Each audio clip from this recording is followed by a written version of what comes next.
ought to be is to get people from all ranks to feel comfortable about our views.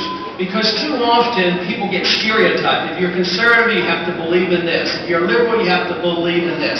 But there's no reason why all of us can't be comfortable with the things that have made America great.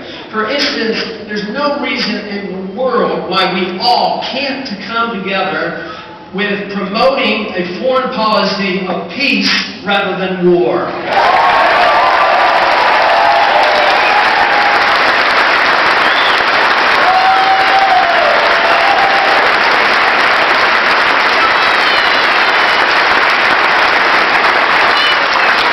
If we truly understand what has made America great, we know what it is. It's liberty. And we all can come together defending and championing the cause of liberty. There's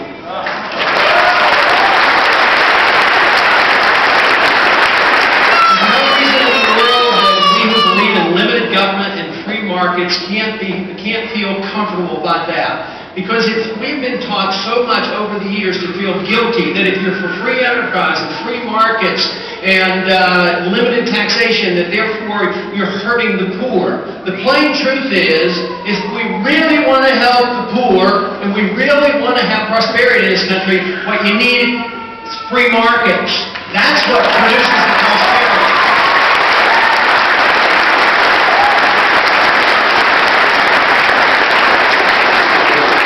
Over the years, even at the very beginning, when I first started running for Congress in the 70s, I was motivated a lot because of the financial situation in this country, and especially with monetary policy. Today, I still advocate the same position, the constitutional position on money. Government should be prohibited from printing money out of thin air because it doesn't make any sense whatsoever.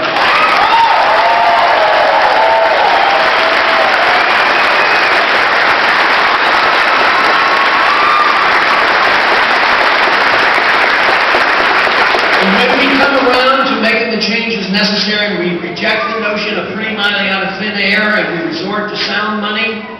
You know what we'll have? We won't have a central bank. We'll get rid of the Federal Reserve System.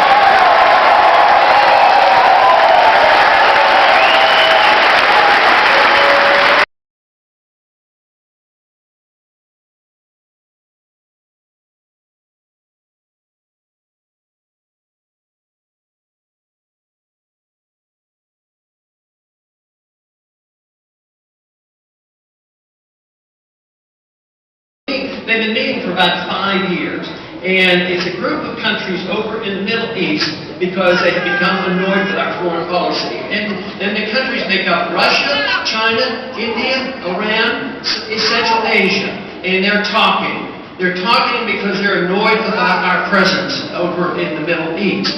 Now, I'm concerned about that because I see what's happening is that our national defense is actually being diminished. We are not as strong as we used to be. The military themselves, the personnel have been overextended, and they've been kept for 12 months and then 15 months, and they're even talking about longer, and going back without adequate rest, and we don't see any end in sight. And some people say, well, we have to be there for the oil. You know, the truth is, if you understand markets, you understand freedom, you don't have to be there for the oil.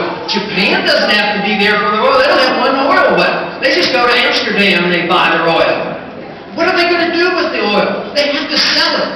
So this whole idea that we have to be there is an ancient, mercantilistic idea that we have to be there to protect our oil. But more damaging is the fact that this country is facing some very, very serious financial problem. And that's what the financial markets are telling us. There's going to be a continual attack on the dollar. Because no matter what happens, we usually just go to the Congress, there's a housing bubble, then there's a housing, the bubble collapses. So now the liberals want to come in and just appropriate more money, and the Federal Reserve create new money in order to tide everybody over and bail out those who took the risk. But that is not an answer. The answer is found with more freedom, less government.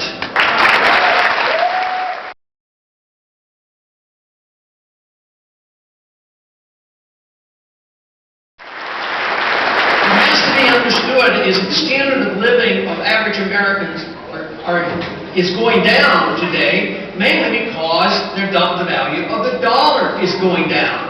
This week, they finally admitted to the price inflation of our food products going up at approximately 8% a year. They tell us when they measure overall prices, oh, don't worry about it. The government tells us they're only going up at 2%.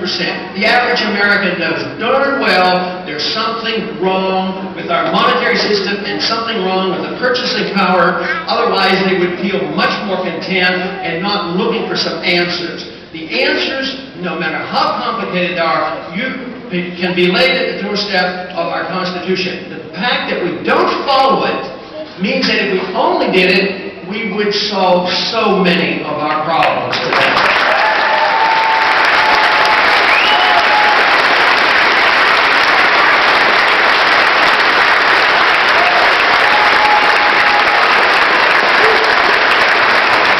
Unfortunately, in the last 6 or 7 years, especially since 9/11, we have sacrificed way too many liberties. And we need to reverse that trend.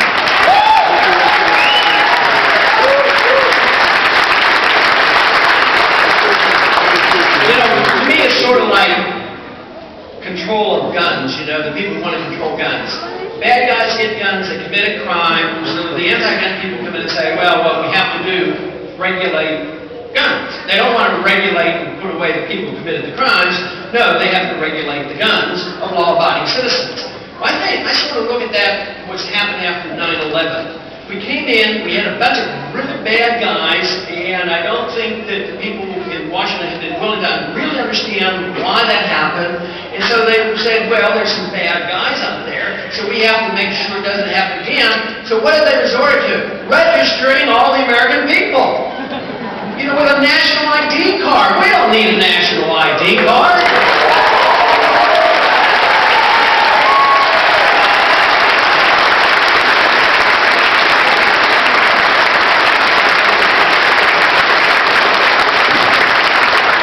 Rather quickly after 9/11, a bill was passed that the Congress had hardly any time whatsoever to study or read, even before we voted on it.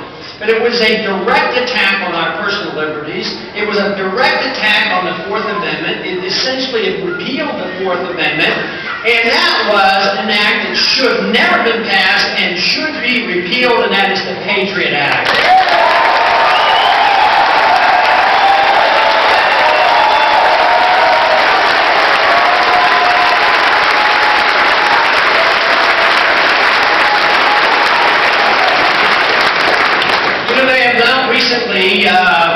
Congress has recently confirmed and agreed with what was going on with the courts and how they would declare somebody an enemy combatant. It was called the FISA courts, and quickly the Congress went and agreed to all this. So the executive branch wants to do it instead of Congress standing up and saying no, the Congress goes along with it.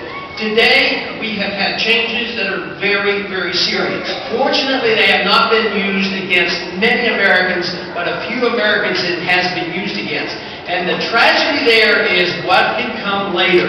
If the principles are changed, then we're in big trouble. Because right now, what happens is, if you're a suspect, an American citizen, you can be declared by our government, by the executive branch, that you are an enemy combatant, or even participated or helped the enemy. You can be put in that category, and they have literally rejected the notion of habeas corpus. You can be put in a prison and hauled off and not have adequate representation. And as I say, it has not been used significantly, but that principle has been honored, not only through our history, but hundreds and hundreds of years of the struggle for the people to try to get their rights away from a tyrannical government. So this trend has to be reversed. We don't need warrantless searches. We need strict control over individuals from the government coming into our houses and looking at our papers. And that's what the revolution was all about.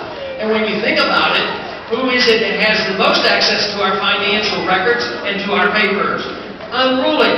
And that is another agency of government that should be on the top of our list to get rid of, and that is the IRS.